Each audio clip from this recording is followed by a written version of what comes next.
les plus scientifiques de toute la Torah entière. C'est-à-dire, le Rambam, quand il t'explique un truc, tout est carré. C'est une folie. Ok? Donc on y va. Perek Bet.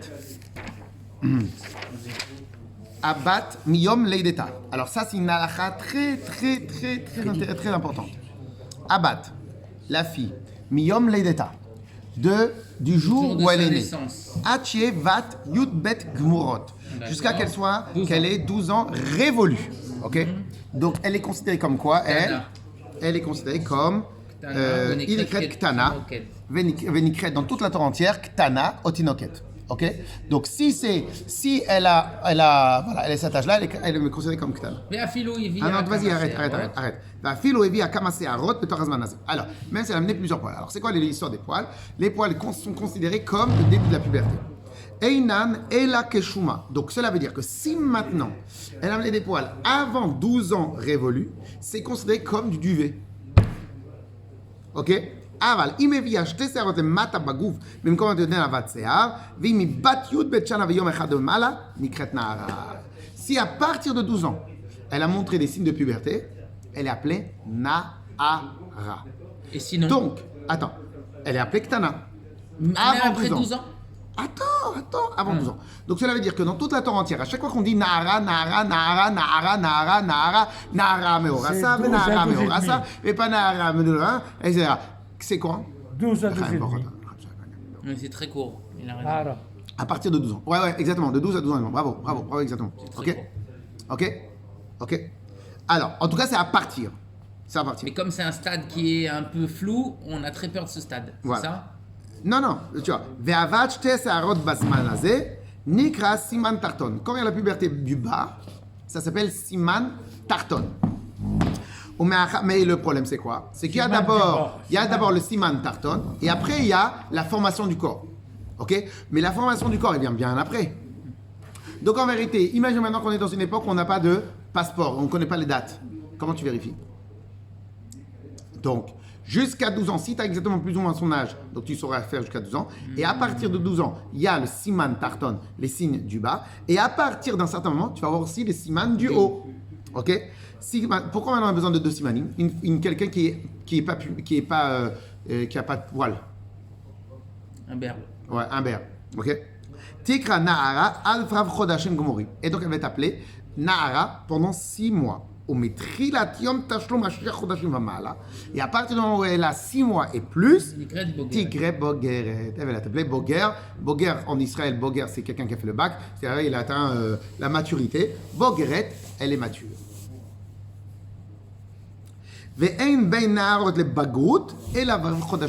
Il n'y a entre Na'arot ou Na'arut et Bagrut que 6 mois. 6 mois. Yes ou pas? Il connaissait, hein? Alors maintenant, qu'est-ce qui se passe une fille qui n'a pas de signe du bas pendant 6 mois? Eh bien, en fin de compte, bien qu'on commence à remarquer Simane Ailonit, Simane Ailonit, malheureusement, ça voudrait dire qu'elle est une sorte de stérilité. Et comment on a des signes de stérilité? Peut-être qu'elle n'a pas de sang, peut-être qu'elle n'a pas de truc, ou n'importe quoi. C'est quoi la stérilité? C'est pas de possibilité de féconder. Donc ça commence par le sang. Parce que le sang, c'est le système de fécondation. Ok? Adain Ktanahi Adesrim Shana. Elle va être considérée comme Ktana jusqu'à 20 ans. Ouais. Je ne sais pas exactement encore pourquoi on l'appelle Ktana et pas Nahara, mais... Non, 2 secondes. Et elle n'a amené aucun signe. Ni d'en bas, ni d'en haut. Et même jusqu'à la 20e année, et si elle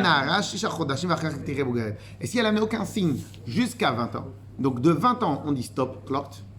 De 20 ans à 20 ans et demi, elle va être Nahara, et après elle va être Bogeret. Ok? Donc là, qu'est-ce qu'il nous met? Je t'ai dit tout à l'heure que le Rambam, il était très scientifique. Donc là, il te met à plat les faits. Les faits, c'est jusqu'à 12 ans, c'est Ktana. De 12 ans à 12 ans et demi, c'est Nahara. Et à partir de 12 ans et demi, c'est Bogeret. Point la ligne. Et comme maintenant on les connaît, donc à chaque fois qu'on va rappeler les halachot, on va dire Ktana, Nara, Bogeret, etc. Bogeret, c'est une femme part Complète, entière. complète. Ouais, on pourrait dire. On peut dire. Aïta Batesrim, si maintenant elle a 20 ans. Pachot Shloshim Yom, Velo Ivi Ashte Seharot. Si maintenant elle a 20 ans, 19 et demi. moins 30 jours. Et elle n'a pas amené les simanim. Venir au bas, kol simané haïlonit, arei haïlonit. Alors si maintenant Dieu préserve. Pour rien. Ouais. Ça reste pour du rire. Et si maintenant elle arrive à 20 ans moins 30 jours, elle est toujours haïlonite, et ben elle va être considérée comme haïlonite. Alors, quel est le statut par exemple d'une femme haïlonite? Eh ben c'est que celui qui se marie avec elle, est-ce qu'entre guillemets, on aurait droit, un homme il aurait droit de se marier avec une haïlonite? Est-ce que c'est son père est-ce que c'est elle qui se marie ou son père qui la marie? Est-ce qu'on a le droit de se marier avec une haïlonite? De toute façon, on va le découvrir qu'après, il a le droit. Il doit Une haïlonite c'est divorcer. une femme stérile. Alors allez, nous Dieu préserve. Ah, il faut qu'ils s'y le sait avant. Hein, ouais. Ils vont faire un certificat de fécondité. Non, Ouais, non, grave. non. Et ça, c'est des cas extrêmement rares. Parce que ça veut dire que son avait corps, des signes. elle est quasiment comme un corps d'homme, presque. On voit qu'il n'y a pas toutes les hormones des femmes ou je sais pas quoi. Ok, je ne m'y connais pas, c'est de la médecine. Et bien, en fin de compte, est-ce qu'un homme il a le droit de se marier avec elle? Ben non, il y a une chazaka. Il y a une chazaka médicale. Il y a une présomption médicale qu'elle ne peut pas avoir d'enfant. S'il y a une présomption prédicale, bah oui, parce que son corps, il est comme pas de règles, elle n'a pas de règles, elle n'a pas de choses. Ok. Donc comme elle a son corps, elle a une présomption médicale qu'elle est stérile. Par conséquent, automatiquement, un homme ne peut pas se marier avec elle. Pourquoi? Parce que pour pouvoir se marier, c'est pour avoir un enfant. Si maintenant elle ne peut pas avoir d'enfant, alors ton mariage c'est quoi? Attendre jusqu'à ce soir ou demain. On est d'accord? Que la femme n'a pas. Pourquoi la femme n'a pas la mitzvah? Je sais. Pourquoi l'homme, c'est un combat, l'homme et pas la femme. Peut-être parce que la femme, elle a en elle l'envie d'avoir des enfants. C'est Comme, pas- comme pour les tefilines. Comme pour les tefilines et d'autres mitzvot. La femme, elle n'a pas la mitzvot. Pourquoi? Parce que l'homme, il faut le taper sur la tête. Parce que si on ne le tape pas sur la tête, il ne fera pas les mitzvot. C'est pour ça qu'il y a marqué Kotomar levet Israël. Comme ça, tu vas parler aux dames. Vetaged levet Yaakov. Et comme ça, tu vas dire aux hommes. Les hommes, ils ont besoin de plus de choses pour se connecter avec Hachem. Les femmes, et la preuve, regarde la preuve absolue. Qui c'est qui amène la judaïté? La femme. La femme. Pourquoi c'est la femme qui amène la judaïté? Parce qu'elle a ça en elle. À Kabbalah, on pourrait expliquer de cette manière-là. c'est perso. L'homme. Ve'im lo niru ba kol simane hailonit, adain ktana hi, ad shtavi shte sarot. Alors, si maintenant, on ne voit pas de siman de hailonit, donc en fin de compte, elle est toujours ktana. Jusqu'à ad shetiye ba chamesh ushloshim shana ve'yom echad. Jusqu'à qu'elle ait 35 ans. Et à partir de 35 ans, elle aura le statut de Nahara ou le statut de... Quoi 35 ans? Alors, allez, notre préserve. Je pense, la vérité, j'ai jamais vu ça. J'ai jamais vu ça de ma taille. C'est 42. J'ai jamais vu ça de ma vie. Mais imagine maintenant qu'une femme, alors allez, nous, elle a comme un homme. Un homme, il peut avoir aussi, il peut être immature sexuellement. Elle n'a pas Ok. d'hormones. Donc, son corps te crie. Je suis pas une femme. Donc, en fin de compte, à partir de quand elle va être considérée comme Bogueret? Yes? Et donc, elle arrive à 35 ans, elle n'a toujours pas amené aucun signe. À quel âge? Elle est à 35 ans, elle est appelée définitivement Aïlonit. Mishkina. Malgré que on pourrait se poser des questions, mais puisque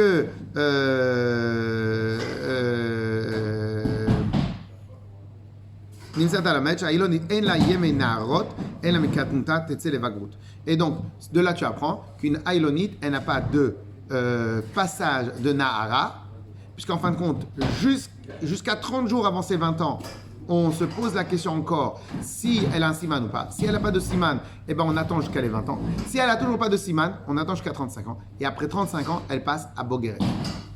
Puis Bogueret, c'est. C'est une femme normale. Oui, mais si elle a. Mais on va voir les applications de ces statuts-là. Mais d'abord, on apprend les statuts. Mais à 35 ans, elle ne pouvait même plus, à l'époque, ne pouvait plus accoucher. Pour l'instant, on est en début. On pousse jusqu'à 30. Pour l'instant, on est au début de la halachot. Egia lazman azeh. Pardon, Ve'eluhem simané ailonit. Alors, c'est quoi simané ailonit? Et vous verrez que c'est des cas très, très, très, très rares. Très rares. C'est quoi les simanim de ailonit? Kosh en ladadin. Il n'y a pas de poitrine qui se développe. Umitkasha beshat tashmish. Ve'en la shipuli me'ayin kanashim. Et elle n'a pas de règles. Ve'kol ha'aveh ve'en anikad benish leisha. Et elle n'a pas une timbre de voix féminin. Tous les détails. Et la tombe dedans. Ah, je sais pas. Ve'ana rav abogad ha'ilonit kol achad mishloshat nikret gdola. Ah, maintenant. Tout ça, ça va avoir tantôt des différences, mais tantôt ça va pas avoir de différences. Pourquoi? Parce que les trois statuts, Nehara, Bogeret et Ailonit, elles sont appelées Gdola. Quelle est la différence entre Gdola et Ktana? Elle peut être mariée ou pas. Nehara, c'est son père qui prend les Kiddushin pour elle. Et Gdola, ça ne peut être qu'elle qui prend les Kiddushin. Nehara ou Ktana? Non, en vérité, Nehara, Ah, et Ktana, oui. Ailonit et Bogeret, tout ça, c'est 3 niveaux dans Gdola. Par conséquent, si maintenant, quelle est la différence entre une Gdola et une Ktana? Une Ktana, c'est son père qui prend les Kiddushin pour elle. Une Gdola, c'est elle-même qui prend les Kiddushin pour elle-même. Et excuse-moi, Nehara, c'est 12 ans et 6 mois, on a dit. Une Nehara. Jusqu'après, elle devient Bogeret. Exact. Mais tous ceux-là, ils sont dans le statut de Gdola. Donc, entre 12 ans et 6 mois, elle appartient à son père, c'est son père qui fait les Kiddushin. Jusqu'à 12 ans, c'est son père qui prend les Kiddushin pour elle. Et 12 ans et demi, elle est encore Nehara.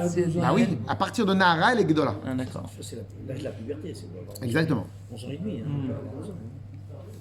C'est marrant, hein, ce statut-là. C'est marrant. Jusqu'à se marier à 3 ans. Non, ce qui est marrant, c'est que avant d'être Nahara, tu appartiens entre guillemets à ton père. Ah oui, parce qu'en fin de compte, en vérité, tu vois, regarde, tout à l'heure on a parlé de science. Regardez comment tout est carré dans la Torah parce qu'il y a des règles absolues. Universel. Un katan, il ne peut pas faire de kinyan. Comme un katan, il ne peut pas faire de kinyan. Donc, à quel moment tu veux qu'une ketana, elle puisse recevoir les kiddushin? À quel moment? C'est une ketana. Et son père a le droit Donc, de de les la même manière, c'est recevoir. pour ça que, et regarde comment c'est carré. C'est pour ça qu'à Sukkot, quand tu dois donner le lulav, le premier jour, tu ne peux pas donner le lulav à un katan. Parce que si tu donnes ton lulav à un katan, Qui peut pas recevoir. lui, il peut faire kinyan, mais il ne peut pas être makne lecha. Enfin, il peut faire un demi kinyan. Donc une fois que tu lui donnes, il ne peut pas te le rendre. Maintenant, puisque maintenant il peut pas te le rendre, donc c'est plus à toi le lulav. Si c'est plus à toi le lulav, le premier jour de Sukkot, il y a marqué ul kartem lachem. C'est pour ça que ça doit être à toi. C'est pour ça que tu dois faire matana al menat le'arzir. Mais comme il peut pas faire matana al menat le'arzir, donc il peut pas te rendre. Comme il peut pas te le rendre, donc le lulav Et tu le l'as perdu. deuxième jour, on n'a pas le lachem. Non, il n'y a pas le lachem parce que le deuxième jour, c'est midera banane. Tu vois, attends, 2 secondes, je clôture. Donc cela veut dire que tu vois bien que c'est des règles absolues dans la Torah. Il y a Ktana, elle peut faire un kinyan, donc que ça soit une fille Donc ou que ça soit un garçon. va découler de là plein de... Sauf que, comme dans l'homme, on verra après plus tard comment on fait, le katan, il est quand même appelé Ish pour Piria Verivia,